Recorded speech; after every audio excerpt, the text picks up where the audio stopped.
I didn't want to be the kid that was too small, so I went into a very, very rigorous workout program where I worked out every day.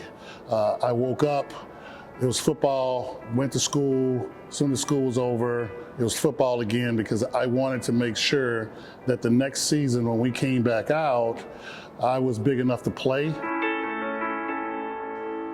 I was immediately compared to my father, and the expectations were to be as good as he was. So that was a motivating factor for me to be better than what he was coming through high school. My college football experience was one that's very memorable. And the reason I say that is because I played for the all-time winningest coach in college football history, which was Eddie Robinson. And Coach Robinson was not only a coach, but he was a father figure to me, and he will always be that.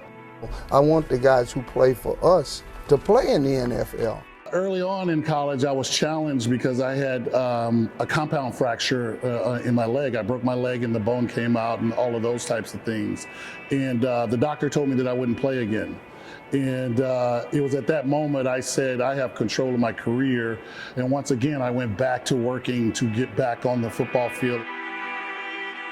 Specifically, I remember being told by the Philadelphia Eagles that they were taking me in the second round.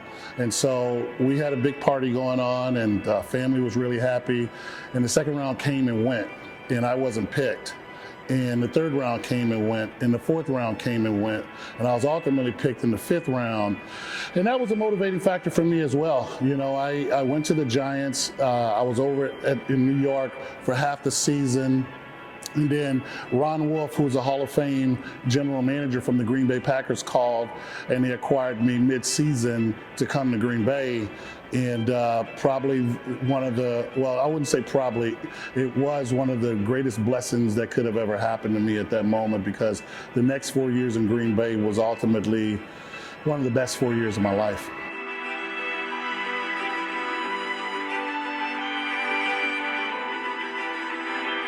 What stand out about the 1996 season is we won the Super Bowl. And now, baby, it's over. Your Vince Lombardi trophy is coming home where it started.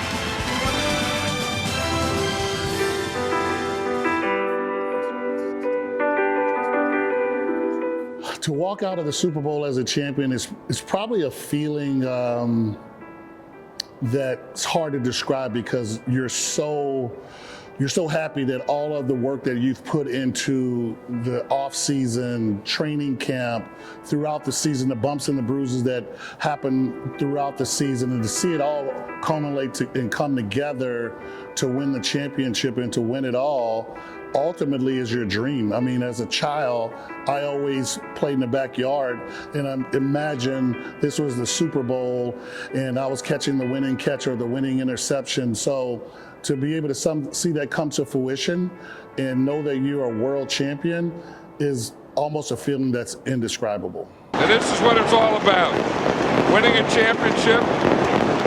Couldn't happen to a nicer guy. The greatest moment of your life. You'll never forget it.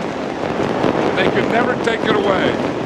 After football, the most difficult challenge is understanding that you're just like everybody else, right? And you have to earn your way through life just like everyone else has to earn their way through life.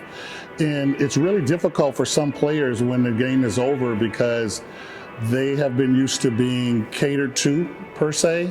Not in a bad way, but you have some perks when you're a football player that you don't have in regular life. And when that's over, you have to live just like everybody else and standing in the line just like everybody else is standing in the line. And if you're not prepared mentally to wake up and be just like everybody else and have to work as hard every single day, whatever career you choose, life will pass you by.